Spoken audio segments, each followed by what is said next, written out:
I met with Robert Katan, a friend of mine who I met in first year, to speak to him about Italian culture. I first want to know about where in Italy he was from. So, I was born in Udine in 1998. It's in the Friuli Venezia Giulia. Geographically, it's kind of near Venice, even though Venice is in the other region. I moved at the age of 8 down to the south of Italy, in the town of Lecce. There's a very big difference between the north and the south of Italy, something that growing up I just started to realise, really. And the biggest difference obviously is cultural, because Italy was never unified until, the past century. Robert then began telling me about the difference between the north and south of Italy. They're completely different, the two different regions, two different mentalities. What we have in common is the language, except for the accent, obviously, because the accent changes as well. The north has some perks and the south has some perks. They both follow their own cultural identity. I then asked him, how does an Italian student choose which university in Italy to go to? It really depends on what the family wants. Okay. And it really depends on what you want, if you trump the will of the family. Because you could have two things, obviously. Either the family wants to keep you close, and so you go to the, even for financial reasons, you stay close to home, and so you go to the university which is at your home, or university which is like 200 kilometers away, and so you commute. Or if you have the possibility and the family accepts it, and you actually want to move out of your environment,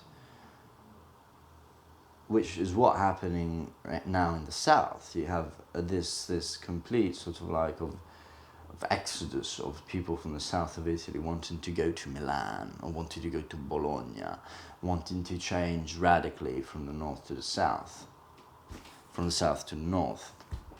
And this is something that is very interesting to analyze, because if you take the people from the south that go to the north, you see that they completely forget the cultural identity of them being from the south. They become people from the north.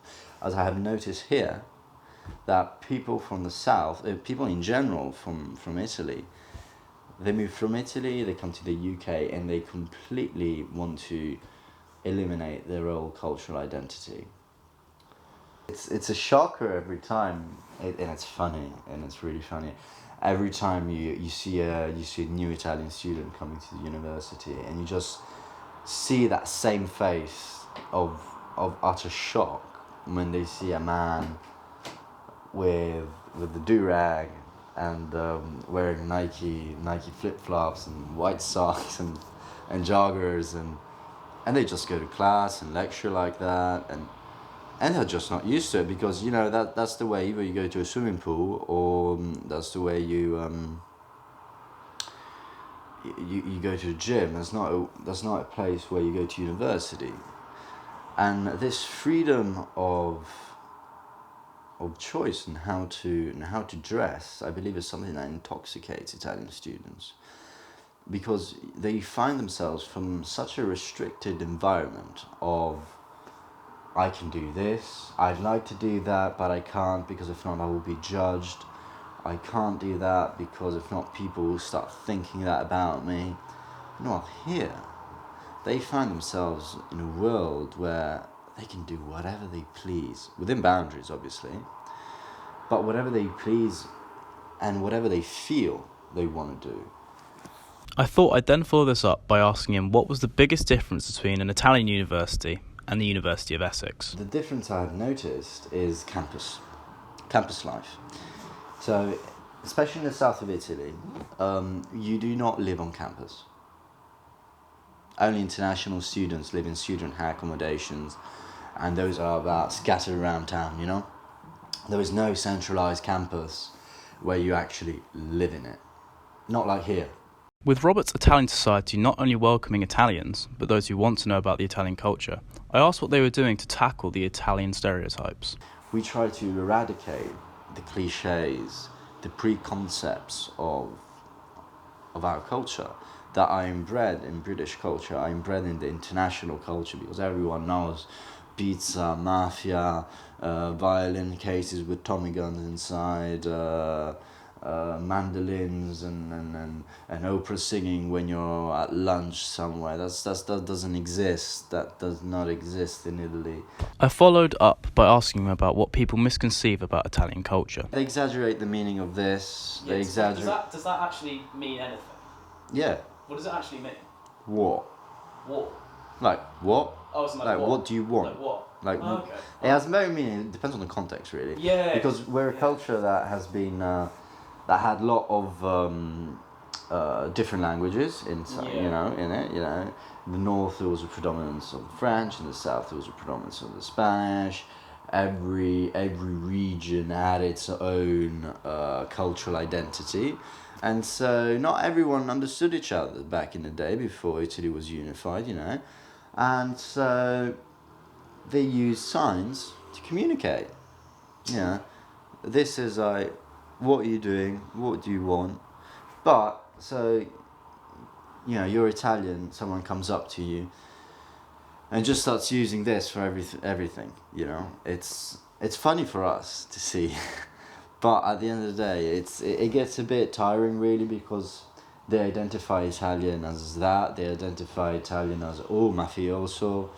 They identify Italian as, oh, you just eat pizza, calzone, and I don't know what else, you know, what we eat in general. With there being a large drinking culture in the UK, I asked Robert how it differed in Italy. Well, we do not have the culture of drinking just to get drunk. We do not have the culture of going out just to drink. And the concept of pub crawls has just been introduced to Italy. And it's still a very new little thing that only a certain niche does. It's not a huge thing. Yeah, Italy, especially the south, has no interest in labeling itself as a drinking culture, because, especially talking from the very south of Italy, being called a drunk or a person that drinks a lot is actually an insult. Meanwhile here, if you drink a pint, you drink 2 pints, you drink more than that, I'm just saying, you know, you could also get hyped as a strong man that keeps on drinking. In the south, you'd be just labelled as a drunk.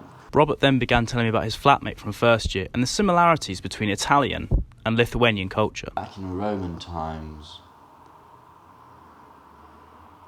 Romans traded amber with Lithuanians. And not just that, they left bits of our culture there. Taking, for example, how the city of Vilnius was born. It was a wolf which was howling on the top of a hill of a mountain. And that gave the sign to a man, there is where we're going to create our first city. And that was wolf. In Italy, Romulus and Remus were brought up by a wolf, and there is where Rome was born. So we do have these interlinked cultural events that forge our background. Seeing that he'd been living here for about 2 years now, I asked him what his favourite things about the UK culture were. What I really, really enjoy about the English culture is this acceptance of your own personal identity and the freedom you can express yourself in. I also love the rationality of the English mindset and everything's under control. Like nothing is over exaggerated. There's much less panic or stress, I notice, generally, in doing anything with English people than you would do with working with Italian people in general. It's a much more, I'd say the English are much more organised, like even schematically organised, as they live their lives. But at the same time, this schematism and this rational thought pattern brings forth this closing within yourself, you know, this being cold, maybe, as is being not open to other people as you are in Italy. Like, one of the main things I've noticed that the English in general are more selective. They're closed. They do not open as much to other people, even day-to-day conversations. They're very closed, and they only open up if you really, really know the person and you're really, really good friends with them, or they don't give too much confidence to a person in general. It's a very more individualistic mindset, I believe. I then asked him about the adjustment of moving to Colchester and how he'd found it. To a little town, and it's a little town, it's not a big town. I just feel so alone sometimes, you know. And so you find closure either with your society, going back to your roots, Italians, or with your close friends.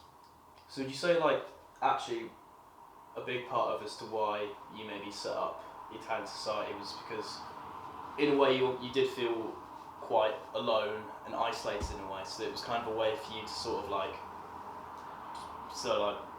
so people could reach out and you could sort of just meet more people in general. Would you say that's one of the reasons? Yeah, that could be one of the reasons, yeah. Like, you move away from a culture which is very open, very heartwarming culture, and you move into another one which at first glance doesn't look like that, you know? You kind of, you still want to experiment it, but at the same time, you want to be part of something. Yeah. With all the footage collected, I met up with Robert to thank him for helping me out. What I learnt from making this film is that as much as international students learn a lot from the British culture, we can learn just as much from theirs.